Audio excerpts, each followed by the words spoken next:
All right, here we are back with another video. This part of the video will touch pretty much on the rest of the head, meaning the eyes in the front, the eyebrow mechanism, the iris mechanism, and then the last bit of cleanup on the back here, hooking up the swing arm to the eyes. And we're just waiting on some screws for that. So in the front here, what we're basically gonna do is remove this plate and add in the little power plunger here. And that's this little piece, and that just screws on to the back side. And then we'll simply just solder these to the points that are left on the breakout board there. And the idea is we can remove the front of the eye, or basically the whole eye, and work on it separately on the bench. What I have here is, I believe, the majority of the parts. Let me back up a little bit. And you can see we'll have the main housing, the back of it, the two front pieces that hold the eye on and align the iris. These are some of the parts for that. Some of the hardware is still coming in. We have our eyebrow here, and then the corresponding plates and printed parts for that. So some of the things we need to do here, we have to put some heat sets in, prep some of this metal, tap it, countersink, and just make sure that everything aligns in as we go in. So yeah, we're gonna do one eye, and then that way, with the miracle of editing, we'll have two eyes done, and we'll see that on our little buddy here. All right, let's get started.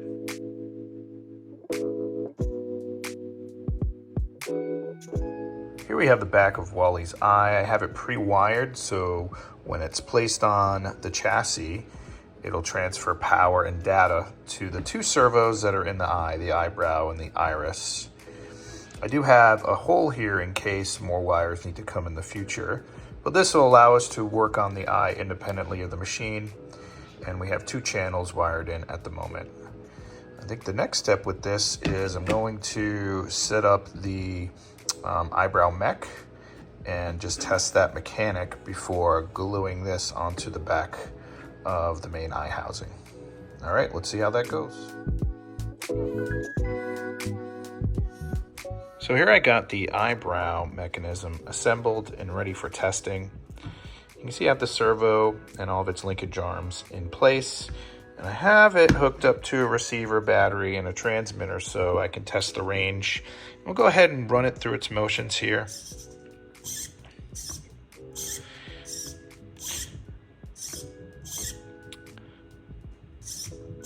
Pretty straightforward. You can see what it does here is it just doesn't swing out. It lifts up and then swings out.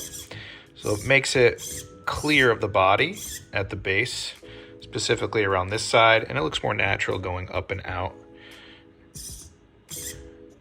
All right, so next step is we're going to take this back off, glue this back on the back of the eye, and then we can then assemble the eyebrow back on and see how that looks when this is in place with the body. All right, we have the back installed, and then we also installed the eyebrow itself. I just hooked it up to the receiver and battery in there, and I'm just going to put it down because I can't hold the phone and the receiver at the same time. So we'll go ahead and there you go. I'll have it set pretty slow. So let's go ahead and put it over the top of it here and see if I can get a better view. And you can see you have the swing arm, and then you have this cam arm, so that's doing the outwards push. Pretty cool. All right, next step. We're going to get the iris pieces assembled, and then I have an idea of what I want to do to plug that in, because when you put the iris in, it's this assembly and it's going to fit in there, and I thought maybe putting a mag tag at the bottom instead of trying to reach in to plug it into that breakout. So I might design a printed part that'll hold one end and then make a little whip that'll just magnetically connect to the base. What do you say, buddy? He likes it. Let's do it. And on a side note, I printed a lot of eyebrows. I was trying to make sure we had the proper closing, and this has just taken a little bit longer than anticipated, but I think this allows it to be more customizable. Because what end up happens is, depending on the servo you choose, the pivot point here is going to be slightly off. So I went ahead and adjusted some of the positions of the swing arm location for that bearing, and that kind of dictates just how that pivot sits, if it's flush or if it's down or if it's up. So that's one of the things I'm going to try to finish documenting on at least this part here to better tune that in. All right, quick overview of parts here. For the eye rotation, of course, we got the front of the eye.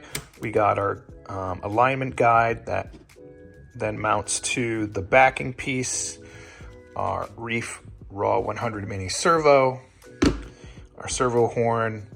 This is the rotating outer portion with these guides here. And what fits inside there is the eye with an eye guess bearing. So this is the part that slides in and out. So we just need some standoffs, some bearings, a little bit of time. We'll get this installed and we will see how it works.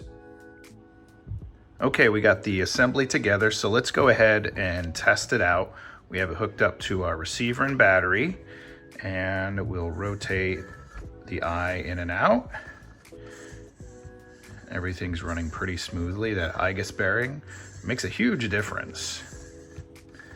So there is a left and a right rotation barrel here, so his eyes rotate opposite of each other on each side. That's how it's shown in the movie. There's no right or wrong way to that. I think either way will look nice. All right, next step is to install this in here and screw it together. But first, this has to get mounted onto the back of the eye, and then that way when we attach the plungers, it'll then feed power back to the receiver and we can test it down below in Wally. So without further ado, let's make that wiring harness just enough so we can test this out and we can see hopefully both of these eyes in place and working and testing.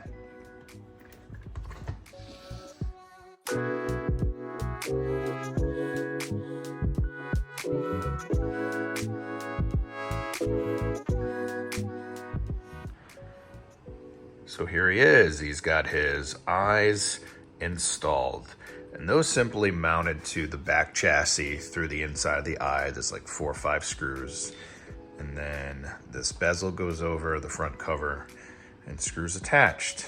And let's spin it around. You can see just the edge of that plate, and that has been cut out and recessed into the printed part, so it kind of keys itself into place.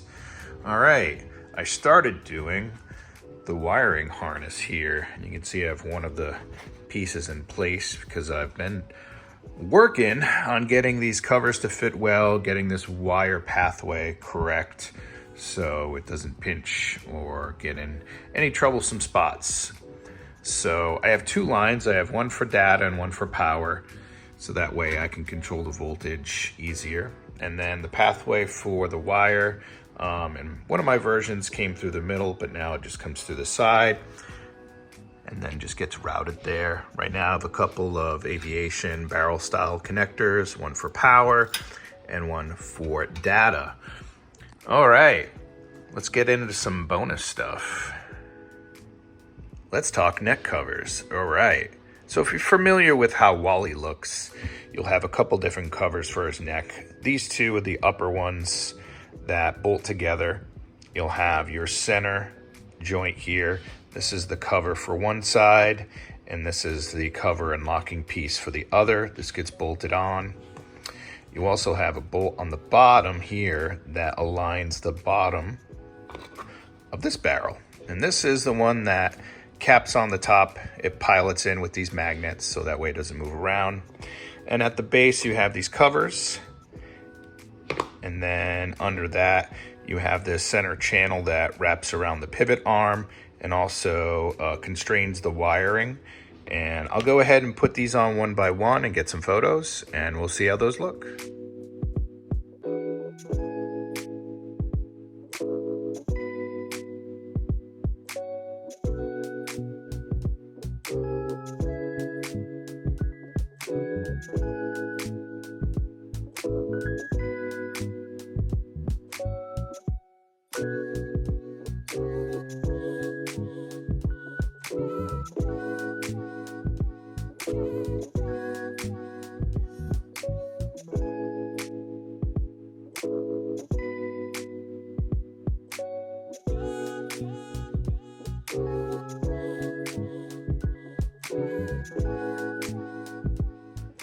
Well guys, that was a ton of work and a lot of revisions to make things fit and work well. But look what we got here. He's looking fantastic.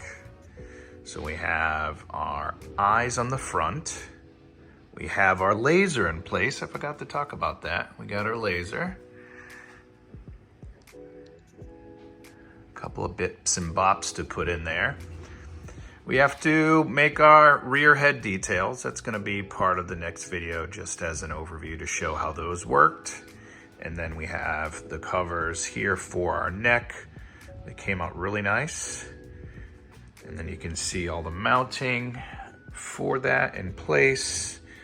And then our wire pathway coming down. So hopefully with the next video, next installment, we'll have these covers done. And I want to build a temporary control box here so that way we can actually test out our buddy here. Right, Wally? I think he would agree. All right, guys, we'll catch you on the next one.